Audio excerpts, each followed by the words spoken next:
আরে ওই কবর থেকে যখন আমরা হাসরের ময়দানে উঠবো, ওই হাসরের ময়দান, যে হাসরের ময়দানে আমাদের মাথার উপরে 12টা সূর্যের তাপ থাকবে, ওই 12টি সূর্যের তাপে আমাদের মগজগুলো ঠাস ঠাস করে ফেটে গলে পড়ে যাবে। আমরা ওই কঠিন হাসরের ময়দানে নিজেদের ঘামে নিজেরা সাঁতার কাটতে থাকবো, সাঁতার কাটতে থাকবো। ওই হাসরের ময়দানে আমরা পেরেশান হয়ে যাব, হয়রান হয়ে যাব। আমরা দৌড়াদৌড়ি করব, আমরা ছোটাছুটি করব। কিছুক্ষণ বাবা আদম ও সফিউল্লাহর কাছে যাব, কিছুক্ষণ নূহ আলাইহিস সালামের কাছে যাব, কিছুক্ষণ আমরা ইব্রাহিম ও খলিলুল্লাহর কাছে যাব, ইসমাইল ও সফিউল্লাহর কাছে যাব, মুসা কালিমুল্লাহর কাছে যাব, ঈসা রুহুল্লাহর কাছে যাব। সমস্ত পয়গম্বর কাছে আমরা ছোটাছুটি করব, দৌড়াদৌড়ি করব, একটু সুপারিশ পাওয়ার জন্য, একটু সাহারা পাওয়ার জন্য। কিন্তু আমরা কোথাও সুপারিশ পাবো না, কোথাও সাহারা পাবো না। হঠাৎ করে দেখবো হাসরের ময়দানের কান্ডারি, হাসরের ময়দানের দুলহা, হায়াতুন নবী, জিন্দা নবী, নূরুন নবী, কামলিওয়ালা নবী হাসরের ময়দানে একটা সিজদা দিবে, একটা সিজদা দিবে, একটা সিজদা দিবে, একটা সিজদা দিবে। আমার আল্লাহ তাআলা ডাক দিয়ে বলবে, ও বন্ধু, আপনি কেন সিজদা দিচ্ছেন? আপনি কেন সিজদা দিচ্ছেন? আমার নবী, আপনার নবী, দুজনের বাদশা নবী, দুনিয়ার জমিনেও সিজদা দিয়েছিল, মক্কার জমিনে, মদিনার জমিনে, বদরের ময়দানে, খন্দকের ময়দানে, হুনাইনের ময়দানে, উহুদের ময়দানে আমার নবী সিজদা দিয়েছে। জবানে ছিল সুবহান রাব্বিল আলা, সুবহান রাব্বিল আলা, সুবহান রাব্বিল আলা। আর কাল হাসরের ময়দানে আমার নবী যখন সিজদা দিবে, জবানে মাত্র একটি তাসবিহ, একটি তাসবিহ, একটি জিকির থাকবে। ওই জিকিরটি হচ্ছে ও রব্বি হাবলি ইয়া উম্মতি, রব্বি হাবলি ইয়া উম্মতি, রব্বি হাবলি ইয়া উম্মতি।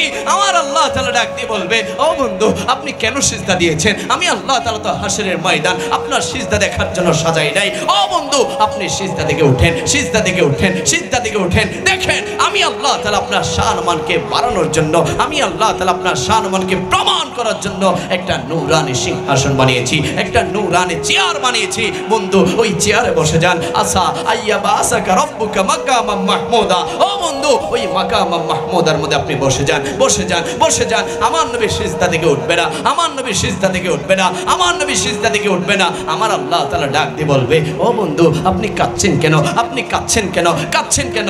আপনি কি আবু বকরের জন্য কান্না করছেন? সিদ্দিক তো জান্নাতি। আপনি কি ওমরের জন্য কান্না করছেন? ফারুক আজম তো জান্নাতি। আপনি কি উসমানের জন্য কান্না করছেন? উসমান গনি সুন্নুরাই তো জান্নাতি। আপনি কি আলীর জন্য কান্না করছেন?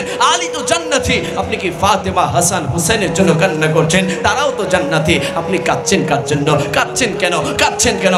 আমার নবী কামলিওয়ালা নবী আল্লাহকে ডাক দিয়ে বলবে, ও মালিক, ও মাওলা, আমি কাঁদছি তাদের জন্য যারা দুনিয়ার জমিনে আমি নবীকে দেখে নাই, আমি নবীকে দেখে নাই। না দেখে দেখে আমি নবীর উপর ঈমান এনেছে, বারবার বলেছে লাব্বাইক ইয়া রাসূলুল্লাহ, লাব্বাইক ইয়া রাসূলুল্লাহ, দেখা দাও, দিদার দাও। ওই সমস্ত গুনাহগার উম্মতেরা আজ হাসরের ময়দানে দৌড়াদৌড়ি করছে, ছোটাছুটি করছে। তাদের দুঃখ, তাদের কষ্ট আমি নবী সহ্য করতে পারছি না, আমি নবী সহ্য করতে পারছি না। ও মালিক, আমার উম্মতদেরকে আমি নবীর কাছে দিয়ে দেন। আমি নবী তাদের ডান হাত ধরে ধরে আমি তাদেরকে জান্নাতে নিয়ে যেতে চাই। জোরে বলে সুবহানাল্লাহ। ওই নবীর পিছে পিছে আমরা জান্নাতে যেতে চাই কি চাই না? আর একটু জোরে বলে চাই কি চাই না?